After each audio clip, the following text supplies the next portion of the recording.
Hello, and welcome back to the course on classical electromagnetism. So before we proceed, please disregard any animal noises that you will hear in my background.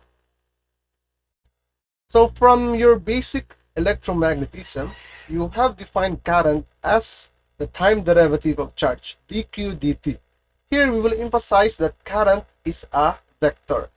dq dt is just its magnitude and its direction is L hat, the direction of the length vector along the wire where the current is flowing through. So when you encounter terms IDL, where I is the vector, it's just similar to IDL, where DL is the vector, because L hat, I and L hat have the same direction. In your basic electromagnetism, you have discussed about the force on current carrying conductors. It's Li cross B. So B here is the external magnetic field. Uh, but sometimes you also write, excuse me, write this as IL cross B, where L is the length vector. But this is only true if you have a uniform current, uniform magnetic field, or uniform length. If you now have non-uniform current, magnetic field, or length, then you will have to generalize this equation. Actually, that will be the focus for this lesson. We will just solve for the magnetic force on current carrying conductors, but in a more general manner.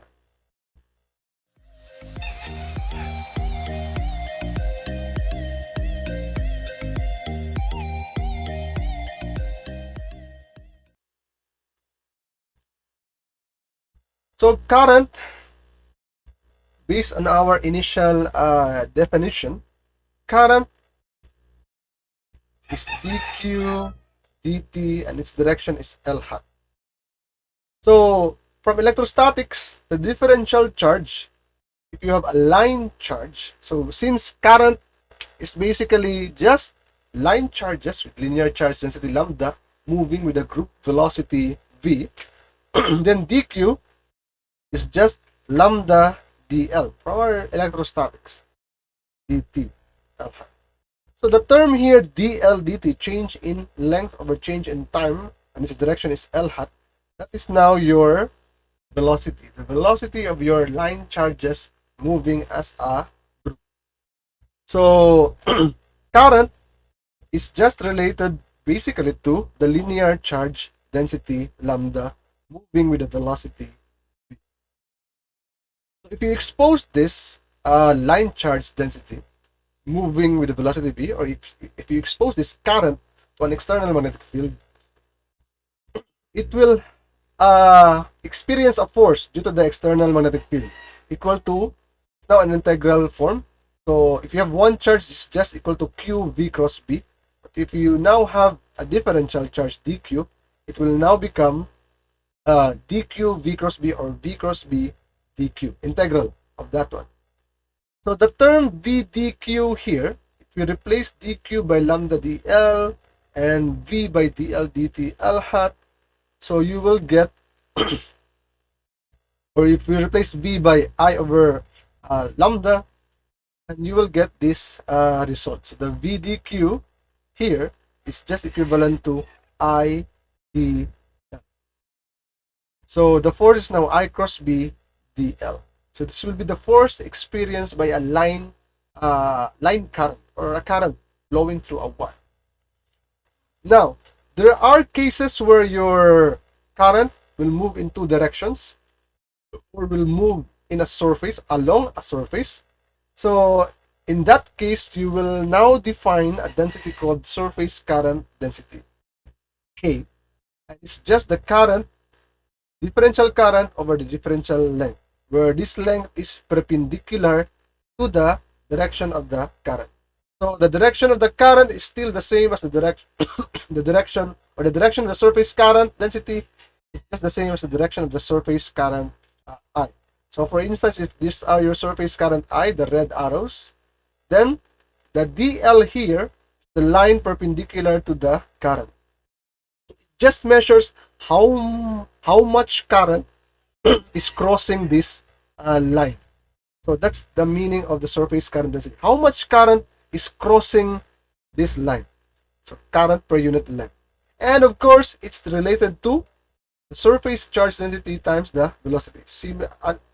Similar to our pattern here. If you have line currents, it's just linear density times velocity.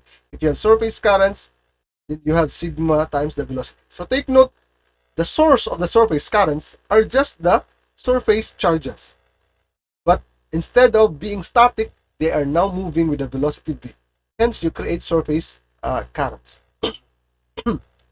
Now, if you expose the surface currents to an external magnetic field, the surface currents will experience a force equal to integral K cross B dA. So, the VdQ here for surface currents becomes K dA.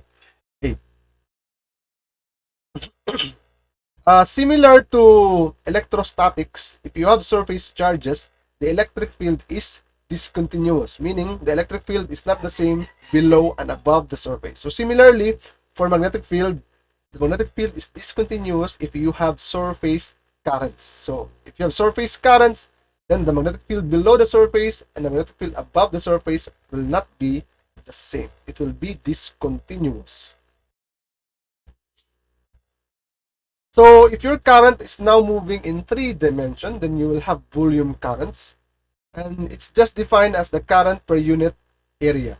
The area perpendicular to the direction of the current. So the cross-sectional area basically. And of course, it's related to the volume charge density multiplied by the velocity. So the same, you are now seeing a similar pattern. Lambda V, sigma V, rho V. So this is the area perpendicular to the direction of the volume current. So if the surface current is just a measure of how much current passes through a line, then the volume current density is just a measure of how much current flows through a certain cross-sectional area. So that's the definition of volume currents. Volume current density. So again, if you expose this to a uniform, not necessarily uniform, to an external magnetic field, then you will get J cross V dV. So the VdQ becomes JdV. So the VdQ is IDL for line currents, KdA for surface currents, and JdV for volume currents. So in a similar analogy, that dQ is lambda dL in electrostatics, sigma dA for surface charges, and rho dV for volume charges. So if you will notice here, the volume current density is current per unit area. Therefore, to solve for the total current is just volume current density times area. So J dot dA. So this is a surface integral. Similarly, if you have surface currents, then the total current is just K dot dL. So this is a line integral. So let's now go to directly to an example. So you have a current I, and it is uniformly distributed along a circular section of a wire. Find the current density magnitude. Okay. So for letter A, we have a current I, and it's uniformly distributed. So J, so just the magnitude, just the current, differential current over differential area, perpendicular to the direction of the current. Now, when the problem states that there is uniform distribution, so similar to charge distribution, if the distribution is uniform, then the density is just equivalent to the total current over the total area. So in this case, the total area is the area of this cross section here. It's circular. It has a radius r, so the total area is pi r. So that is the result. So the current density magnitude is I over pi r squared. Since the current is uniformly distributed along this area. Now for letter B, if the current density is non-uniform, so it's not even now, but proportional to the radial distance. So the radial distance in cylindrical coordinates is S. And K here is just some proportionality constant. So find the total current I. So for letter B, we are asked to find the total current I, and we have J that dA. Now, the direction of J is just the direction of the current. The direction of dA is just the same direction as, or is perpendicular to the surface. So, perpendicular to the surface. So, in this case, we can actually let J to be parallel to our dA. So they will have the same direction. So I is in that direction, J is in that direction, dA is also in that direction. But you will just get J dA. J dot dA will just become J times dA. So this is equal to the integral of J, which is K times S. And dA, in cylindrical coordinates, the dA that we are talking about here is not the body of the cylinder, but the cap of the cylinder, this one. So this will get this the differential area for this is just S ds dphi. Actually, if you integrate this alone, you will get the area of a circle, pi r squared. This is a surface integral, meaning these are two integrals. You will have K integral of S squared ds from 0 to r, and then you will have dphi from 0 to 2 pi. So the total current will now be, so these are just basic integration, S cube over 3 evaluated from 0 to r. So you have r cube over 3. This will give you 2 pi, and you will get 2 pi k r cube over 3. So this is the total current, 2 pi k r cube over.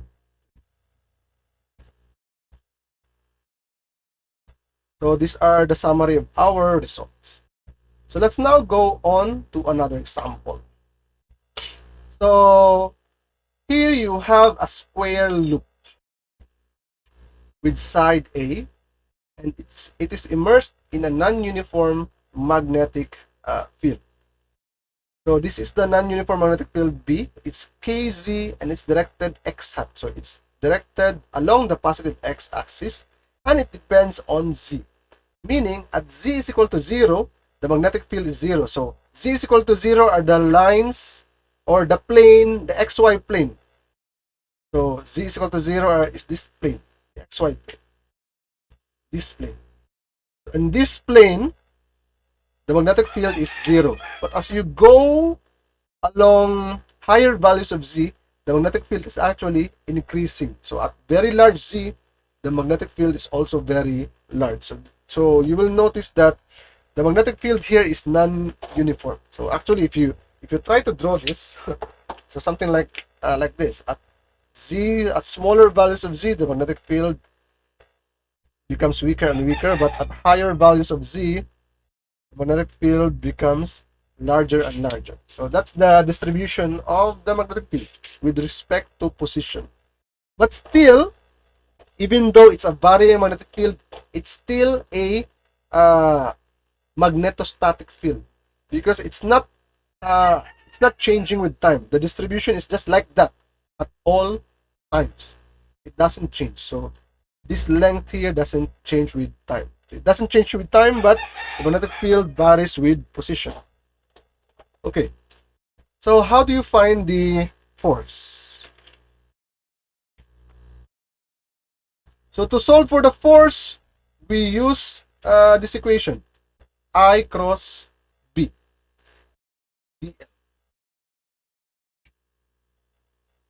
So I cross B dl. Now in this case, our dl's now, we can actually divide our dl's into 4. So this is a 1 dl.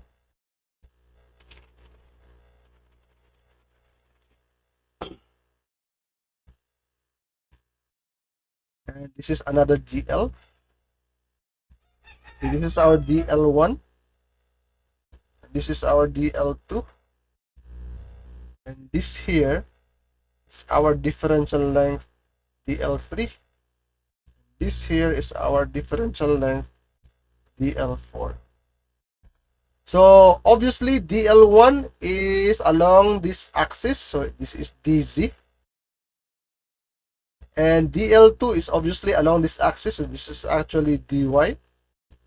And DL3 again is DZ, and DL4 is DY. Now, DL1 is a DL, but it's in a specific Y value. It's actually at Y is equal to A. So DL1 happens at Y is equal to A. DL2, however, happens at this specific value of Z. Z is equal to 0. And DL3 happens at a specific value of Y. This is Y is equal to 0.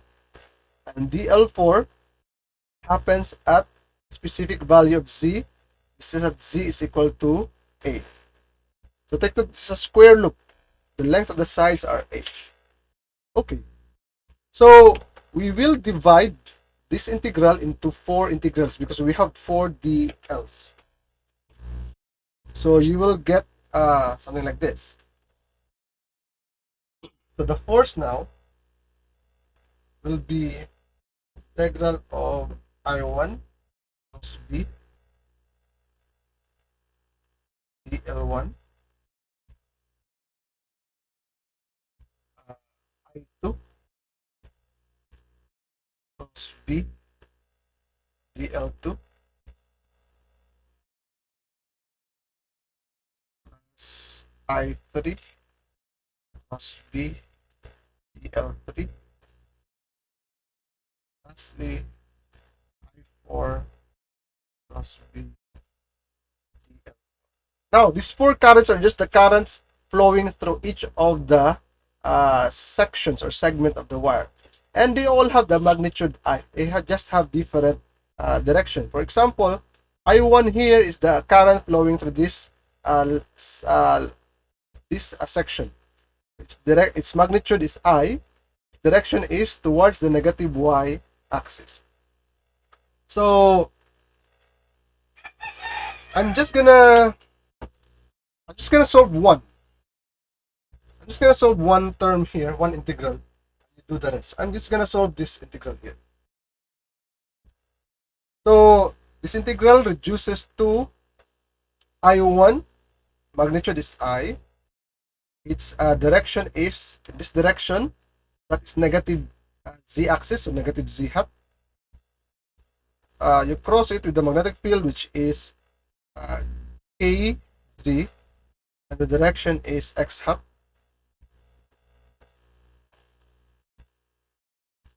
Direction is X hat for the magnetic field. And DL1 is just DZ. So you will get, you simplify this, I is just constant, K is also a constant. You have Z cross X. Z cross X, the answer that is Y, but there's a negative sign, so negative Y hat. So the direction is negative Y hat. You have integral of, you have C dz, and the direction is negative Y hat. So that's for this term here. Z dz just evaluated from 0 to, integrated from 0 to A. So you do all of the 4, but for DL2 in this case it's now dy, and I2 as a direction of the direction of I2 is in that direction. So this is the direction of the loop, no? The current is just looping around in a clockwise manner. So I2 is in the direction of negative Y hat. So this is actually negative Y hat. Your B is X hat. So therefore Y cross X is negative Z. There's a negative sign, so you have Z hat. The direction of this is Z hat. So DL2 is actually dy. And you will notice that B contains a term KZ.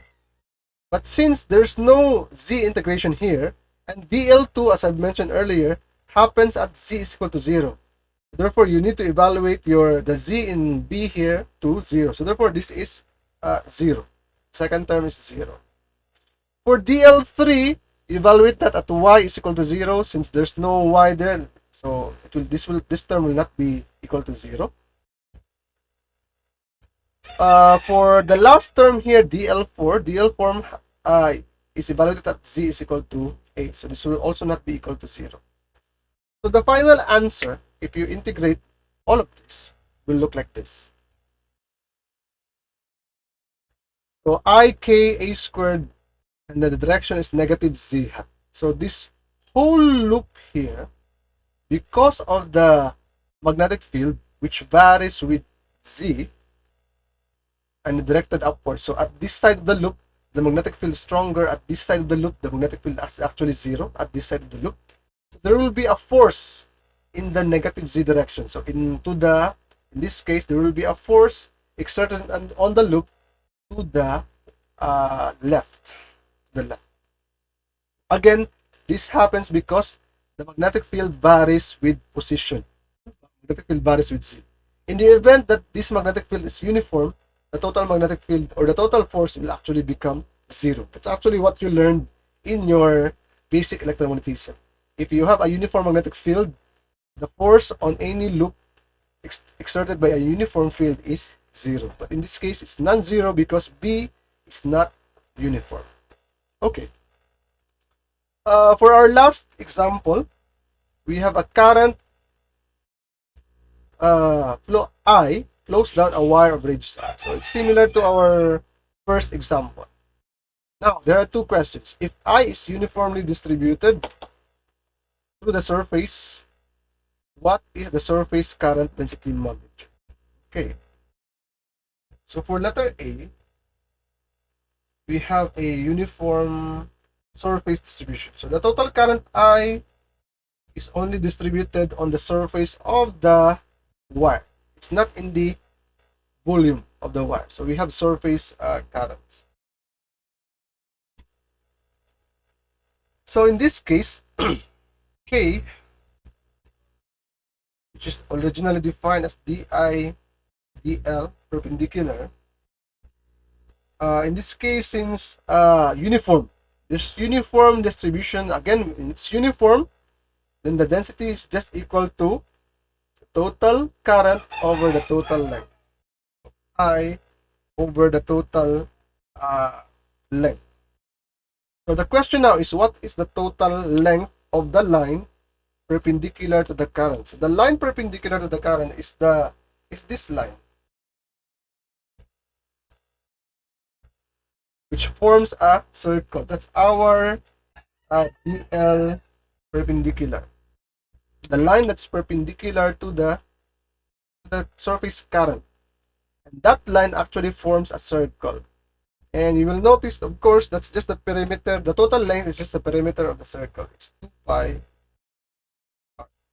So this is the surface current density for letter B.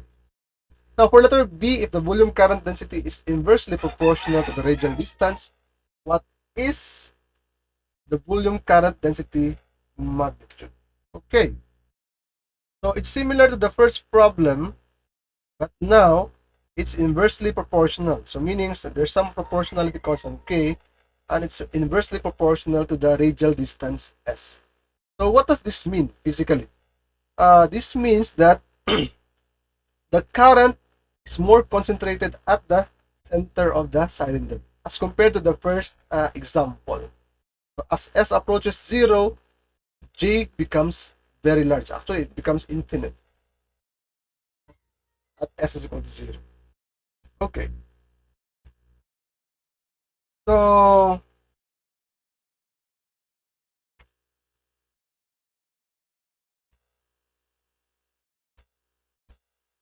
in order to do this, we need to solve first for the total current.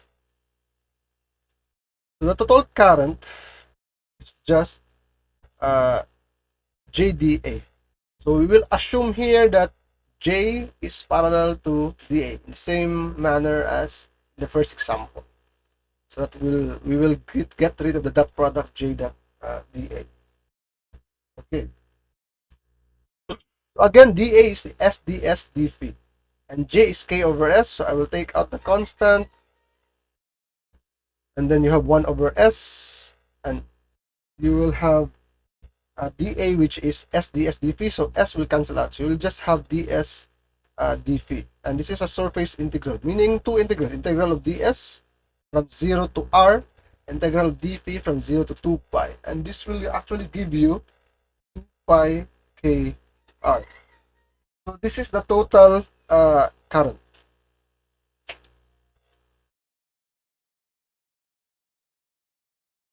So we can now solve for the value of k. So k is basically just I over 2 pi.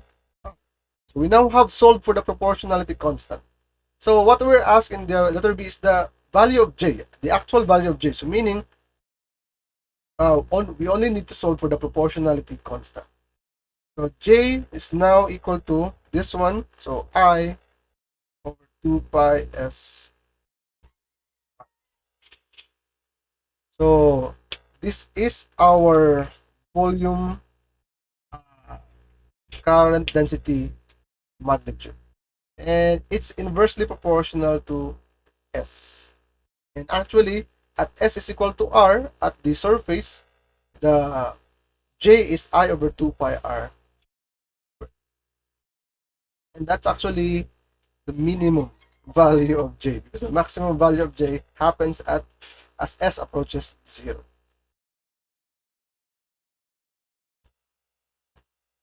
The summary of our results, so this is our answer for letter A, and this is our answer for letter B. And that is the end of the lesson. So for the next lesson, we will be discussing how to calculate the magnetic field. And our main equation is the analogy to Coulomb's law in electrostatics. We will be using the law of Biot and Suvar. So I will see you again in the next lesson.